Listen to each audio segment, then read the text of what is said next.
Hey YouTubers, Cyberdyne24 here, and I'm here to show you a new saw that I picked up today. This is a Husqvarna 272 XP.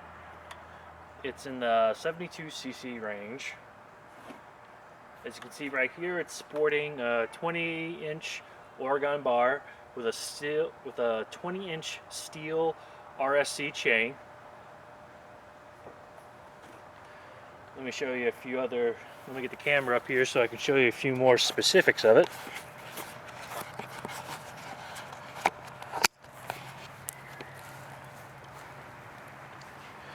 As you can see right here, you have a throttle lock on it. All you gotta do is just depress the operator presence lever. Pull this lever down. It will lock it at quarter throttle, so it makes it easier starting. You have your kill switch right here, fully functional, and also you have your choke.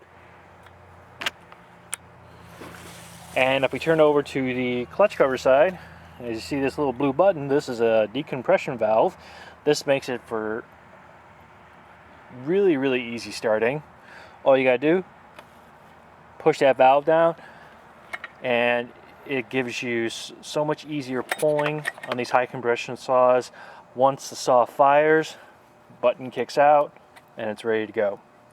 As you can see also, it has dual falling spikes on it.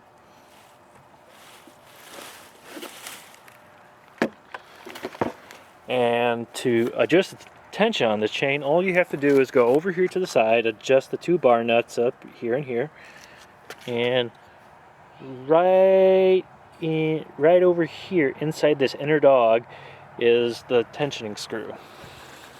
A little bit of history on this.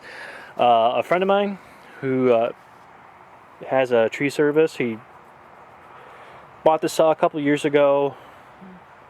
The gentleman he bought it from said it didn't want to run. Of course, the guy was putting, like a 30 to 36 inch bar on it. And of course, when you put a bar of that size on a saw that runs in the 70 cc's, it's not really good for it, because it can't handle pulling that chain quickly on a full, when you have the throttle all the way going through a piece of wood, especially if you're going through hardwood versus softwood like pine. So pretty much the work that has been done on this has had a new piston and cylinder, new crank seals. It's got a newer clutch cover on it. It's an aftermarket clutch cover, and of course the muffler has been welded. But I am planning on getting a new muffler for it. Hopefully, I can probably look around on eBay and maybe get a dual port for it, because that'll just make this thing wail big time. And you have your side load on your gas and oil. And it's interesting about this saw is that the caps are quite different from any other Husqvarna that I've played around with. These, I think, are a heck of a lot better opening them and closing them tight, especially when you have thick leather gloves on. It's just so much easier. And believe me, the saw does have some pretty wicked compression on it, due to the fact that it's got a new piston cylinder in it. And this was a saw that I was thinking of buying a broken one and redoing it down the road. But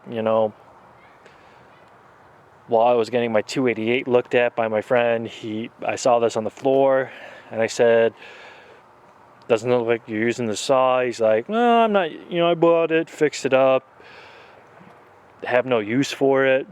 He mainly uses steels. So I said, you know what, how much are you gonna sell it for here? And he said about $200. So picked it up today and not regretting it.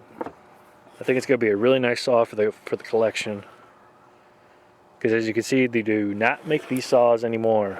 The predecessor of the 272 XP is the 372 XP, which is in current production.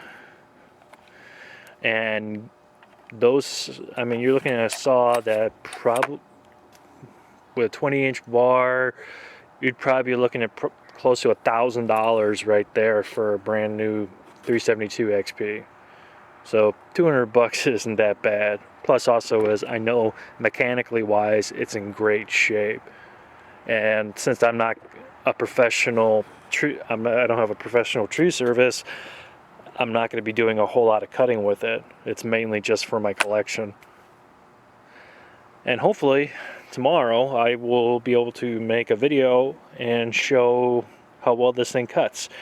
I got some pretty good pieces of nice maple to test this out on, as well as with my other saws. So stay tuned.